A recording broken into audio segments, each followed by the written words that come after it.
News.mc on Monaco Info is brought to you by Monaco Legend Properties.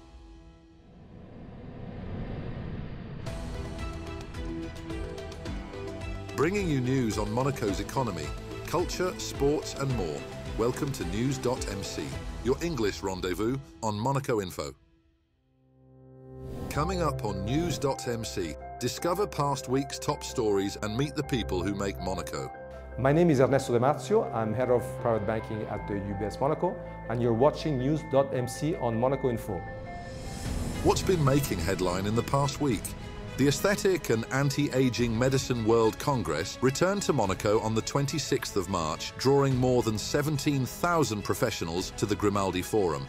Running until Saturday the 30th, the event features over 1,000 brands across 350 stands and is now the world's largest gathering dedicated to aesthetic and anti-aging medicine.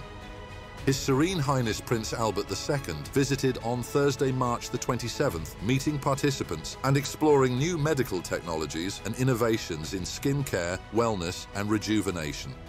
The Congress also focuses on clinical education, offering advanced training programs like GAIN.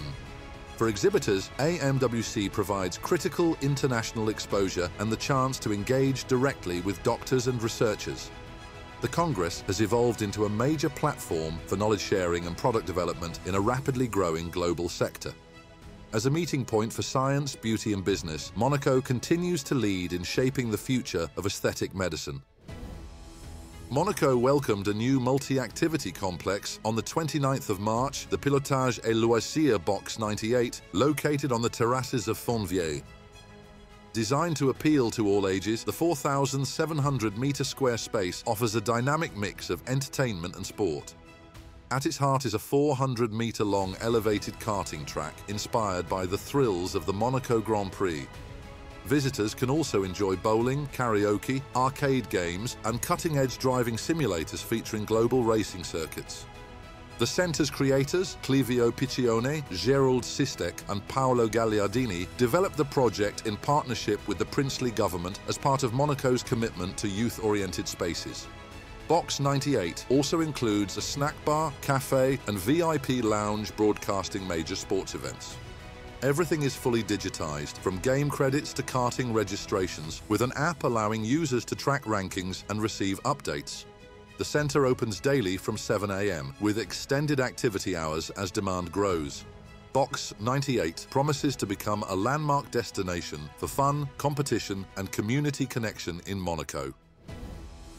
The Oceanographic Museum of Monaco launched its new immersive exhibition, Mediterranean 2050, officially opened by His Serene Highness Prince Albert II on the 29th of March.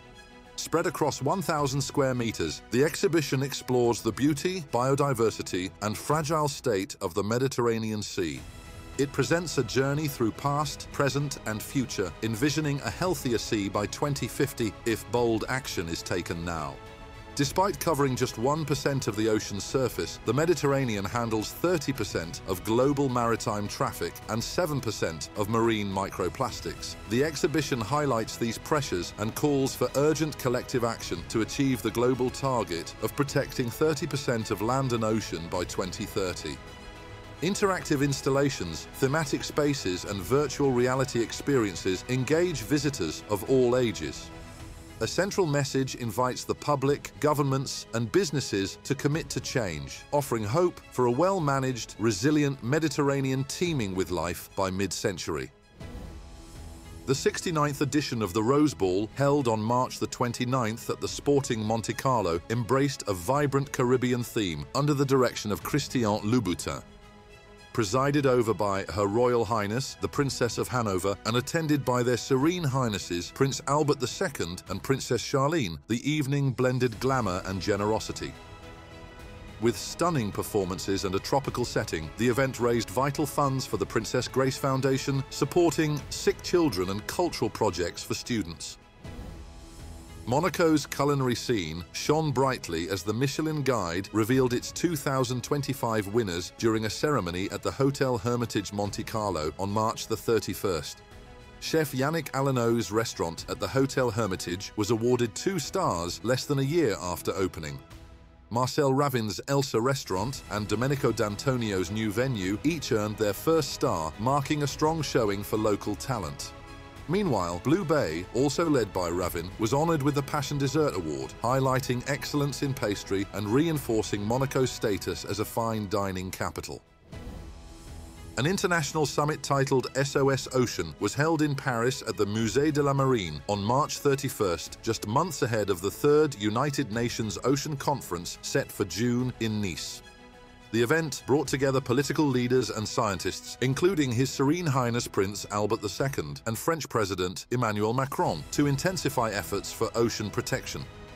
Discussions focused on 5 key areas: international legal frameworks, ocean security, pollution reduction, climate change, and marine biodiversity. His Serene Highness Prince Albert II highlighted the vulnerability of the Mediterranean and called for more marine protected areas. Monaco will play a pivotal role in June, hosting the Blue Economy Finance Forum to promote innovation and investment in sustainable ocean solutions. The 9th edition of the Princess Charlene Rally for Peace brought together nearly 400 third-year students from Monaco's 3 secondary schools for a day of sports, learning and team building. Held in partnership with the Princess Charlene Foundation and Peace and Sport, the event featured a packed programme including a conference led by Champions for Peace, a drawing contest, a relay on rowing machines and a rescue course aimed at promoting values such as teamwork, humility and commitment. The rally encouraged students to reflect on sport as a tool for personal growth and social change. Notable examples of peace through sport were highlighted, from historic sports truces to inspiring athletes. The day concluded with a group photo holding white cards supporting the global campaign for peace through sport. The Rocker team fell to Panathinaikos on Thursday, April 3rd, as Kendrick Nunn delivered a dominant performance in the EuroLeague's 33rd round. The American guard, the competition's top scorer, led his team to a 76-88 victory with 37 points and a record-breaking efficiency rating of 43, outshining Monaco's Mike James. While Panathinaikos secured its playoff spot with 21 wins, Monaco, now at 20 wins and 13 losses, must wait for other results. Next up, our exclusive interview with the personalities making the Principality. My name is Ernesto Demazio. I'm head of private banking at the UBS Monaco. So I was born in Italy, in Rome, but I've quite a diverse background because I've lived in several countries during my life. Ended up in Monaco 25 years ago, and now it's been the country where I've lived for the longest time, very happily in Monaco, actually. I come from a background in politics from the family side, and my first working experiences were into politics. First in Italy, then in Brussels, European Community. By chance, I ended up working in corporate finance in Paris and eventually in Monaco in private banking. But I would say it was not my first love.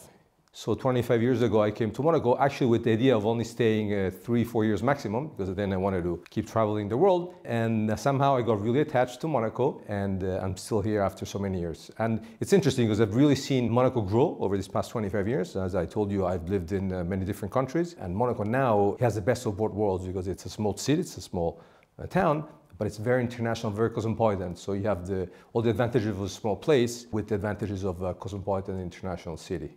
When I joined UBS 9-10 years ago, it was a very Swiss-German bank. Most of the managers were Swiss-German, and I would say their approach was very Swiss. In the past 5-6 years, it's become very international. Our chairman, he's half Irish American. Our head of Europe, she's Italian. You know, the management is very, very international. So I've seen the bank really evolve. We're of course the biggest bank in Europe, but we're also the biggest player in Asia and one of the top banks in the US. We've kept our Swiss DNA becoming much more international. We were one of the biggest players on the financing side in Monaco, Monaco and France. We have a pretty strong appetite for financing. We do mortgages, we do structural lending, we do aircraft financing, we do yacht financing, we do ship financing. And often, you know, the very few things we cannot do out of Monaco, we can do, from the group. We have a pretty strong team here in Monaco. We have a trading room, we have advisory services, we have discretionary services, which we work alongside our Swiss and Luxembourg colleagues. And in terms of financing, it's, we can access a very large spectrum of services. Monaco in itself, it's a hub of people from different countries, different nationalities, different backgrounds, and they live in Monaco and they still have interest around across the world. UBS is probably the best option for these kind of clients because we can help them, serve them for all their specific needs in Monaco, and at the same time cater their needs around the world, whether they have interest still in Europe, in Asia, the US, or different countries. So we try and fit their international needs out of Monaco. There's a negative connotation around banks, but I would say the role of the banking system is very important in making sure that the economy runs well. It's a very regulated industry. It's very important in the way we actually cater our clients' interest and banks, how they support industries. So the banking industry is very important in Monaco. It's evolved over time. I'm convinced that it will keep playing an important role in Monaco and in the way business is done here. There's a lot of international players which are already present. There's some that I know are looking to come into Monaco, and once again, it's an important part of the local business. On the crypto, we've always been very cautious. We like digitalization, we like artificial intelligence, and we're actually starting to adopt some of this technology inside the bank. So it's only the beginning. We're convinced that it's, the evolution is going to be positive for the world in general and also for our industry. We shouldn't shy away from innovation. We should understand it and adopt it in the best possible way. The main reasons people come to Monaco is security. And then, of course, there's everybody else, there's everything else, from proximity to the weather, of course, the interesting fiscal setup. But Monaco, over time, as you said, became a quite cosmopolitan international city. It keeps growing, it's very dynamic, and I refer to Monaco sometimes as a country club. There's a local feel where you're comfortable, where you know people, where you walk around and you discuss with peers about anything. I was not convinced I was going to stay this long in Monaco. And now I really have a hard time finding a place to replace Monaco. I've really grown attached. I think it's the quality of life is incredible, and it resembles very much what you can get from bigger cities. Home is really Monaco. It's been for many years. I have 3 kids. All of them were born in Monaco. They were schooled in Monaco. So I really, really feel at home in Monaco, and I envisage myself staying for the rest of my life here. It's quite interesting because, it's really a feeling I've had when I went to New York. I would say the same feeling. When you go to New York, in a very short time, you feel that you become a New Yorker. So the city really attracts you very easily. I think it's the same for Monaco. And I've noticed with people that come to Monaco, after, maybe at the beginning, they come from bigger cities, they're a bit skeptical. And I can assure you that after a year, most of them are convinced and hardly will decide to actually go back to a different place. That's all for today. Thank you for watching News.mc, your English rendezvous on Monaco Info.